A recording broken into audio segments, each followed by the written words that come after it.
test that I did corrections and I didn't.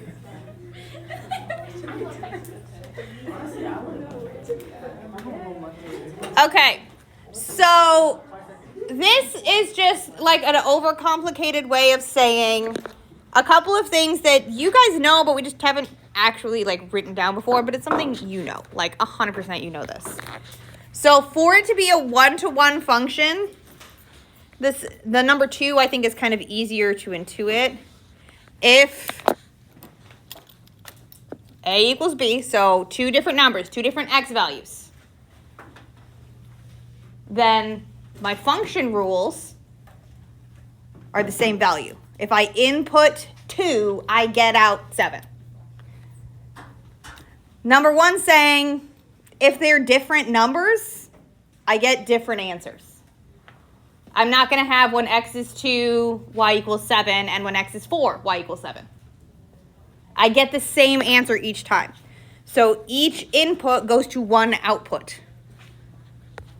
And each output goes to only one input. That's what these both saying. Both are saying. I'm good with words.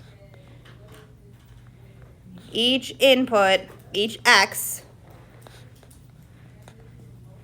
goes to only one y, or one output.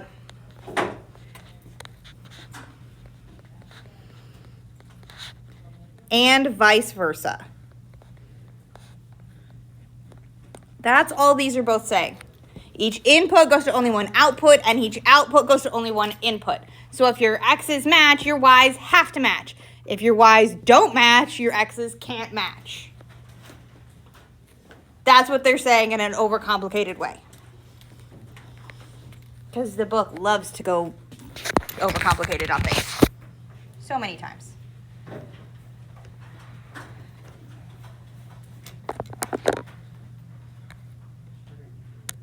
Okay, so we've worked with one-to-one functions before. Like it's been a thing. So what we're going to do is we're going to check and see on a couple of functions if they're one-to-one. And the first few are very, very easy. Because one of the ways we check for if it is a one-to-one function is we do that horizontal line test. So a vertical line test tests if it is a function. The horizontal line test tests if it is a one-to-one function. Because it's me. Of course it's a sword. You just sharpen your sword. I don't think I can tell. To be fair, it's a school, so we don't have a weapon. It is a yardstick. This came from one of the Throwback Thursdays where I wore like Viking outfit and it felt wrong to not have my sword, but I wasn't going to bring a real metal sword to school. So I made one. So our vertical line test is how we test if it's a function. Yes, it is, because it only ever crosses once. Is this a one-to-one function? Yes. Yes. This first one is, yes, a one-to-one function. It passes. It only passes through the function one time. So this one, is it a function? Yes. Is it a one-to-one function? No. This one fails the horizontal line test. Honestly, most places. How about this cubic? Is it a function? Yes. Is it a one-to-one function? No. Oh, yeah. Yes, it is. Even in this really shallow place, it's not crossing more than one time. Even here, it's only crossing one time. Okay, so the way we tell with the graph is we take our horizontal and vertical line test. Because to be a one-to-one function, it also does need to be a function. We're going to practice telling if things are one-to-one functions a few more times. Yep. I'll leave it here for a second.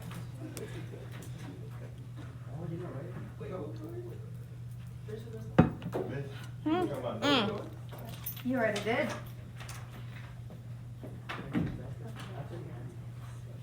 Well, it's full. Oh, you get fluorescent orange. Okay.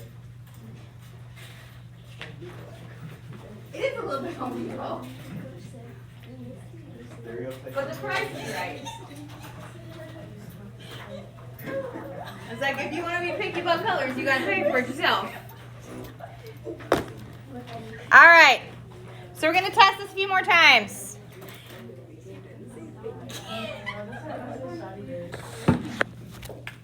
All right, we're gonna determine if each of these is a one-to-one function.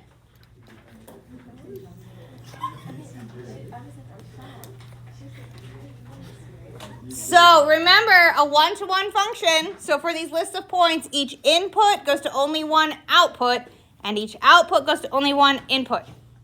So we're looking for duplicates in x's or y's.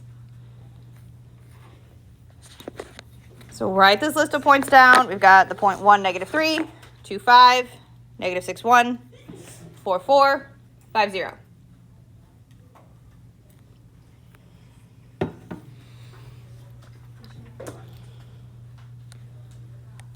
I'm going to zoom this in so we can see this list of points a little bit better. So I want to check and see if there's any duplicates in my x's or in my y's. If I'm looking at my x's, we have 1, 2, -6, -4, -5. Do we have any duplicates here? No. So I only have one input here. Each are individual inputs. Let's double check our outputs. -3, 5, 1, 4, 0. Do we have any repeats? No. Repeats of numbers. All the pink ones are different numbers. All the green ones are different numbers. Each input goes to only one output. I didn't have any duplicates of anything. So yes, this one is a one-to-one function.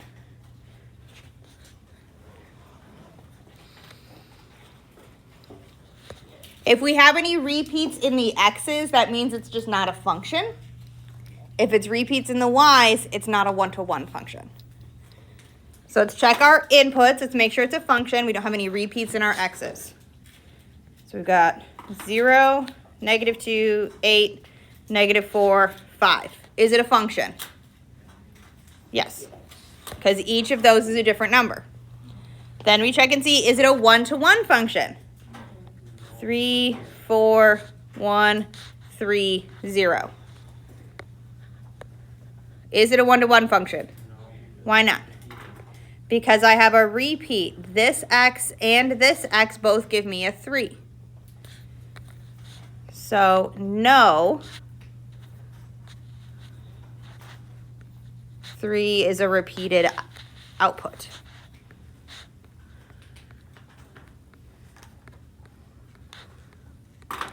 Or I'm just going to put repeated y. Okay, so all we care about is, do they have repeated values? Does each input go to its own output? So it needs to be unique for both of them.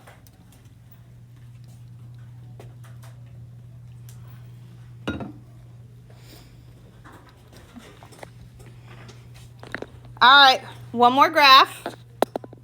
Is it a function? Is that picture a function? Yeah. Is it a one-to-one function? No. This one fails the horizontal line test. So the graph ones are super easy to spot. What we're going to do with the equation ones like this is we're going to test it using the properties that we just kind of wrote down and discussed what they were, that no x is repeated. And the way we're going to do it is we're going to use the rule where it said, if I use different x values, they're not going to have the same answer.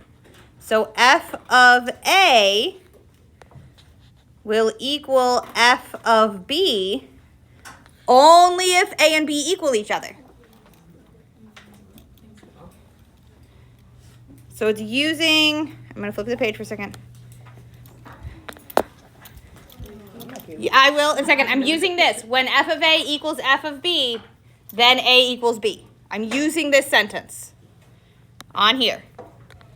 So we're going to test and see, does f of A equaling f of B automatically give me that A equals B? So we're going to substitute in A and we're going to substitute in B to prove this. So we're going to have a squared. We're just going to use letters. A squared plus 3. We want to know if that equals b squared plus 3. I want to know if this is going to force them to be the same. What can I do on both sides? Subtract 3. A squared equals b squared.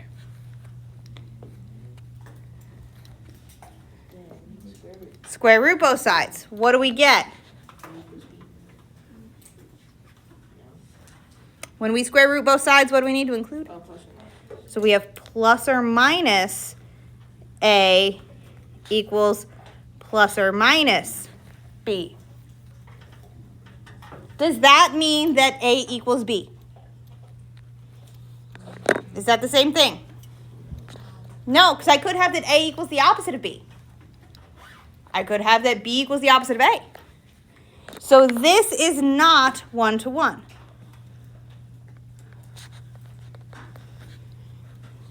And if we look at our equation, we can kind of see that. This is an x squared, it's a parabola. Parabolas aren't 1-to-1, they fail the horizontal line test.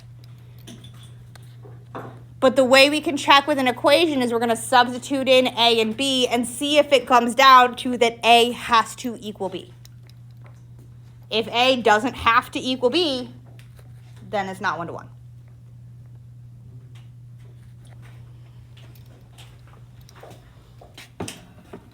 So it's a little weird and it's a little strange to wrap our brains around.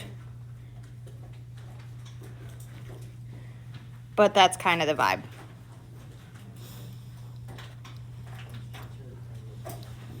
There's another way to think about it. And I like to give you guys as many options as we can, because the book also goes through a gazillion different ways. So a different way to think about it is if a function is always increasing, definitely 1-to-1. If a function is always decreasing, also 1-to-1. So this is a different way to think about it, is if it's always increasing or always decreasing, it's 1-to-1. If it ever changes direction,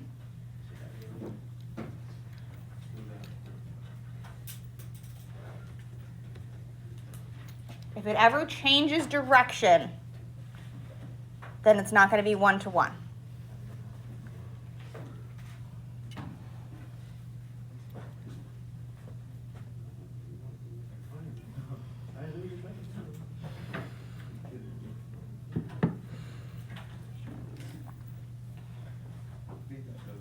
Okay, so something that is always increasing, there's lots of different ways something can be always increasing. Kind of the basicest one is if it's a line, always increasing. If I have a cubic, it can be always increasing. Oh, sorry, I will lock that back out so you can actually see the words. Something like a cubic can be always increasing. Something like this is always increasing. No matter where it is, it's always increasing.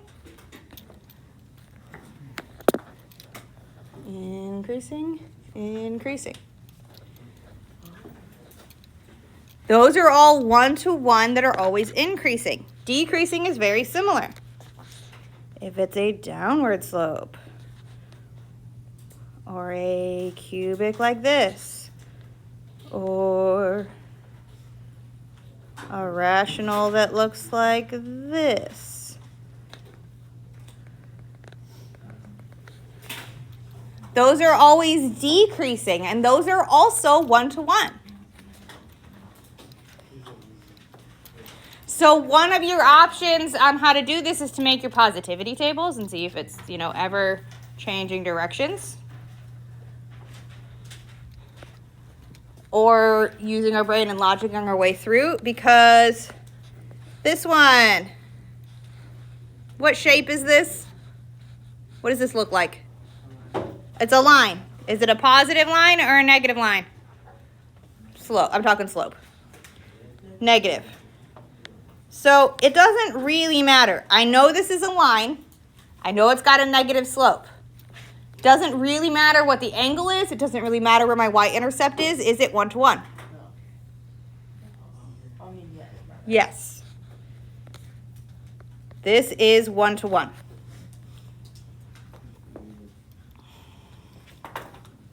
You could absolutely do this the way we did it and proved it, where you did f of a equals f of b and solve it down. You could absolutely do that.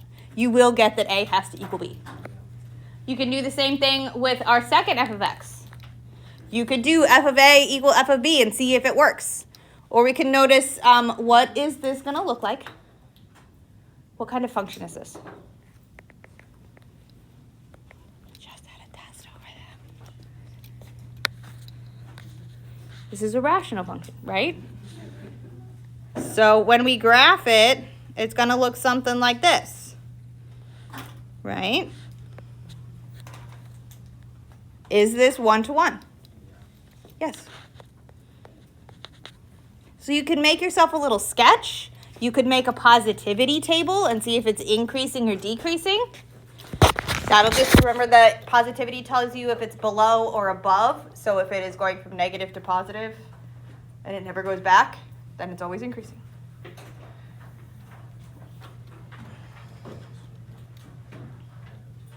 Okay, so it's not going to come up super frequently, but what we're using this chapter, it's going to all be 1-to-1 functions. Everything we're working with is going to be 1-to-1 functions. Because what we're really going to be doing, the whole point of this, is to find inverses. Did you say go back? Yeah. The whole point of this is we're going to be finding inverses. But inverses only work with 1-to-1 functions, or we have to put a domain restriction on it.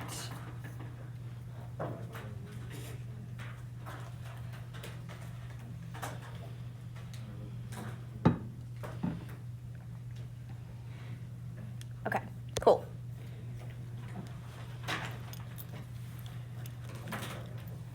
So you guys have worked with inverse functions before.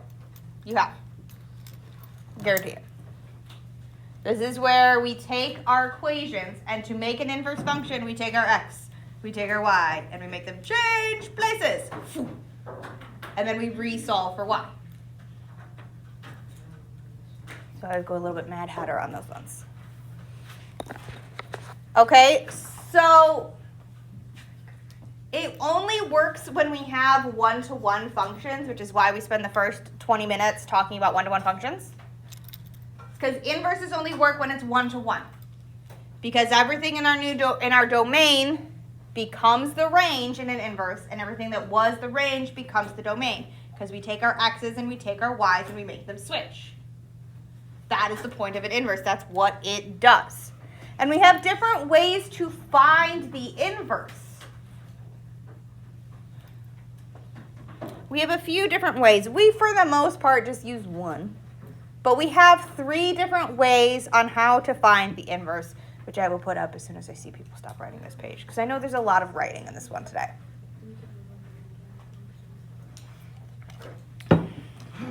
But tomorrow there will be very little actual definition writing. And then I'll have a packet for the next one, because it's mostly story problems. For Wednesday, Thursday. Oh, I see now. Okay. What's that? Exponential. Uh-huh. Very interesting. Because we're going to be working with inverses. And what's the inverse of an exponential, too? So if you look after Thanksgiving break, the inverse of an exponential.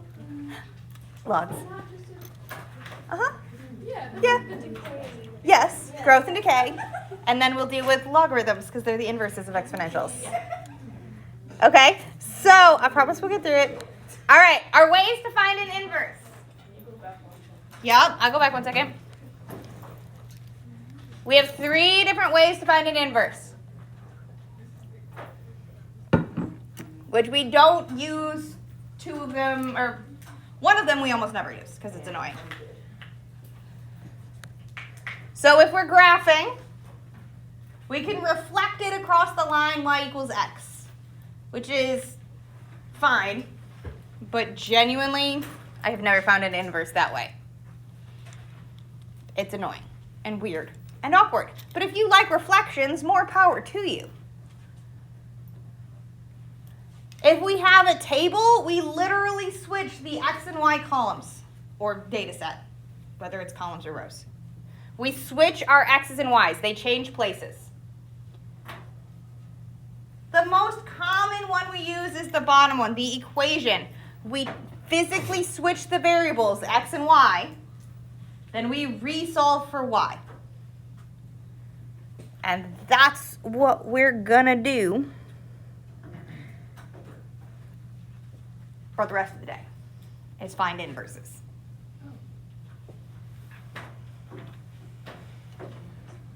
We're gonna find inverse functions.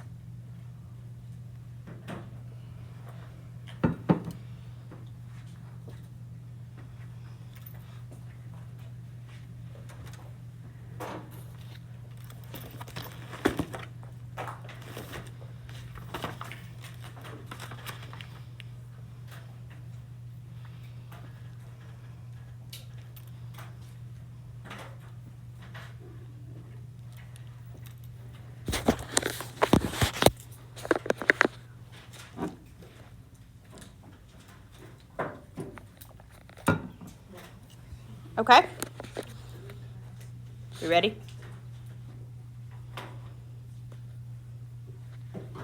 We're going to start with finding the inverse of these. So first thing we want to check is it 1 to 1? So we got to make sure it's 1 to 1 first. So is this one over here 1 to 1?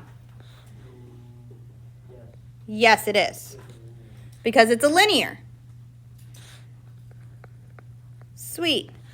Because inverses only are functions if our original function is 1 to 1. It has to be. Otherwise, we're not getting a function back.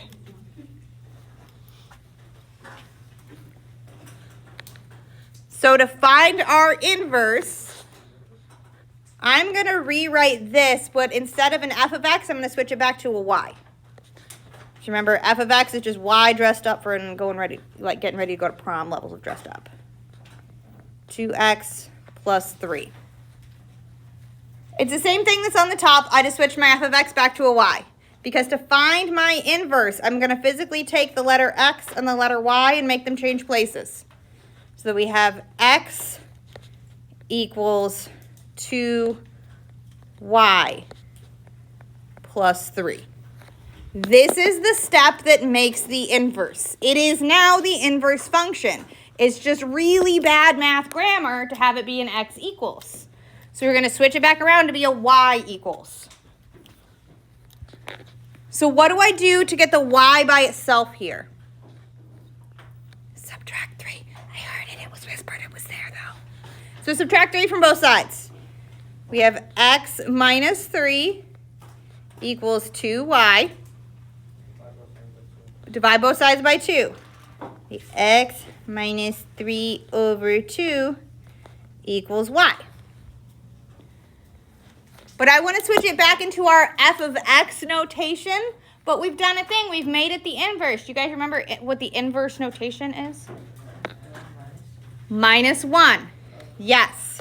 So our inverse function of x is x minus 3 over 2.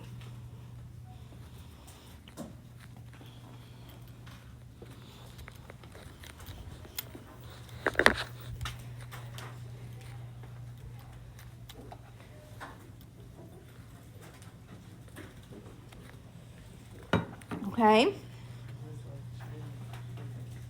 Questions on the first one? Okay, then let's look at the next one. First thing we're going to check is it 1 to 1?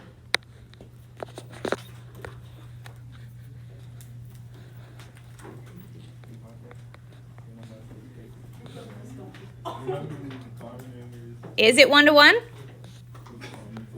Oh, screen changed. There we go. Next time you post it in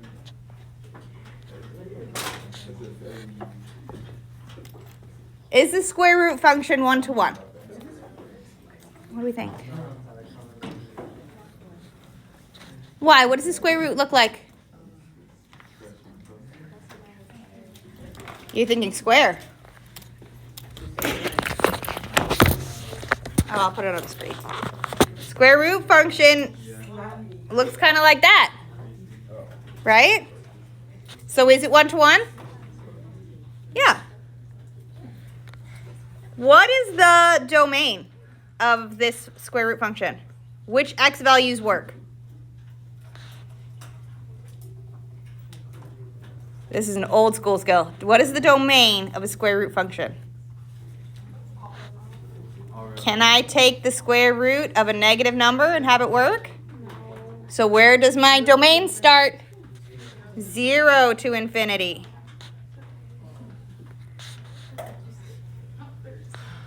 What is the range of this one? Not all real numbers.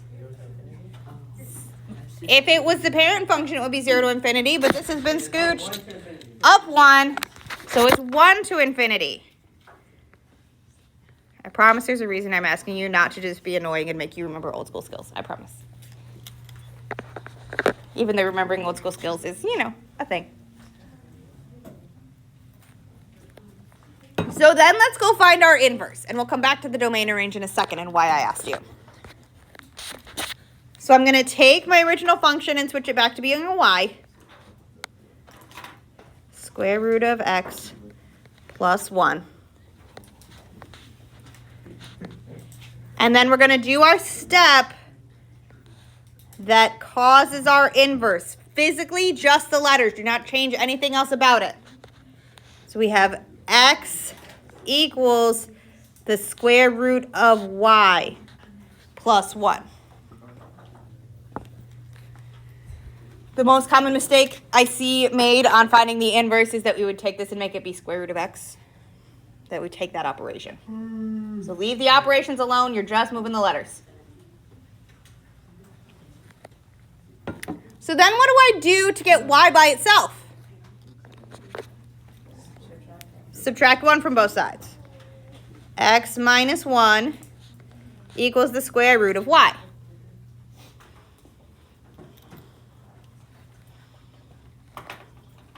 What do I do to get y by itself? I heard both square and square root. Which one? Square it. So we're going to have x minus 1 squared equals y. And honestly, I'm okay with it staying like that. Let's put it back in our function notation. So I'm going to have my inverse function of x equals x minus 1 squared.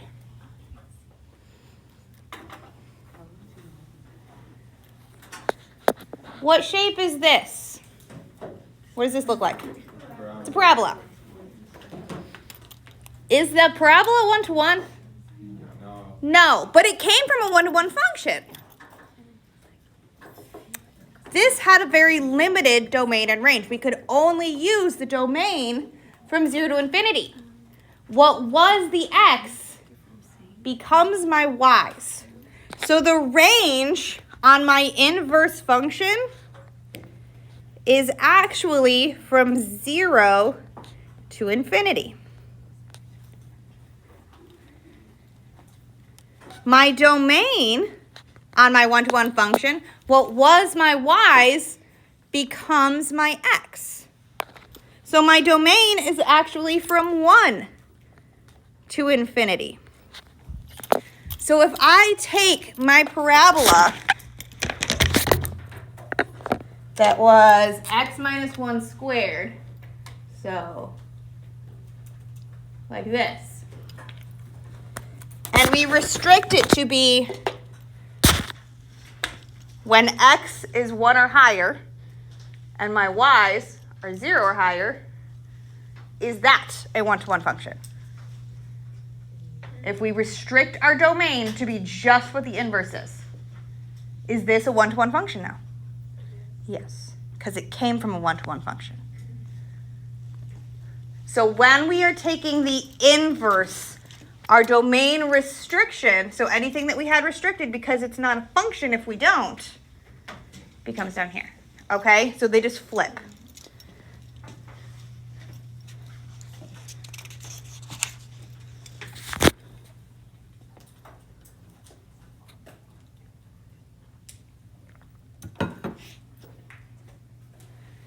Okay, let me look real quick and see what the next one is. If it's the one that I think it is, we're gonna like not for today. Okay, we're gonna be done with that for today, and we will keep going with this on tomorrow with finding inverses on tomorrow. Yes, because I forgot what day of the week it is. So it's homework 5-1. And I know some of you guys wanted to see your tests. If you want to see your tests, now is a good time to do so.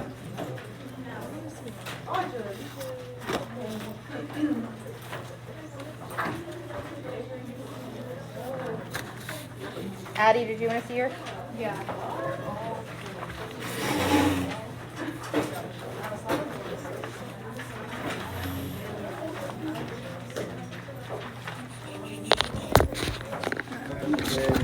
And Isaac, you want to see yours too? Yeah, mine is rough. All right, Addie.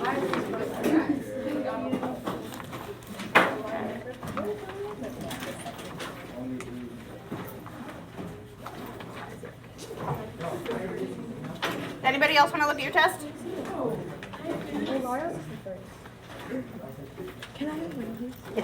Yes. Everybody wants to see. Isaac, I didn't even get the one that I got. Emerson?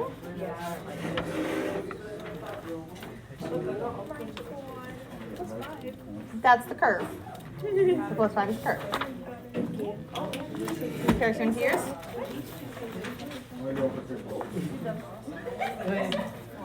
And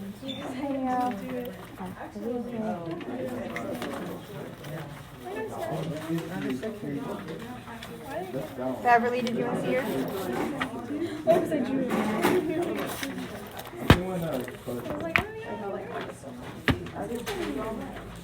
Antonio.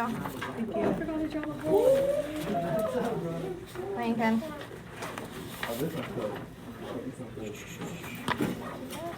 There you go. There it is. Found you. How did I miss you again? Like,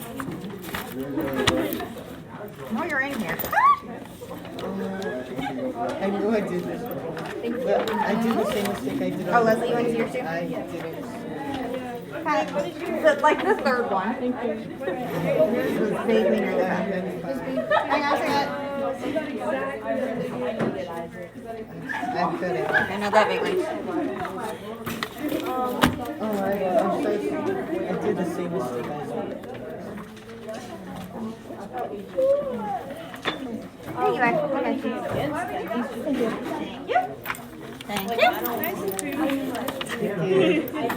The bin has not been refilled. Well, I didn't see it last time,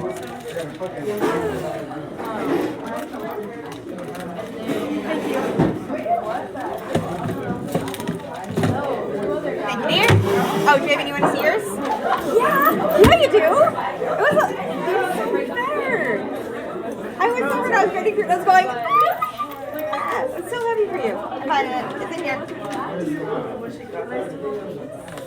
Take a sec.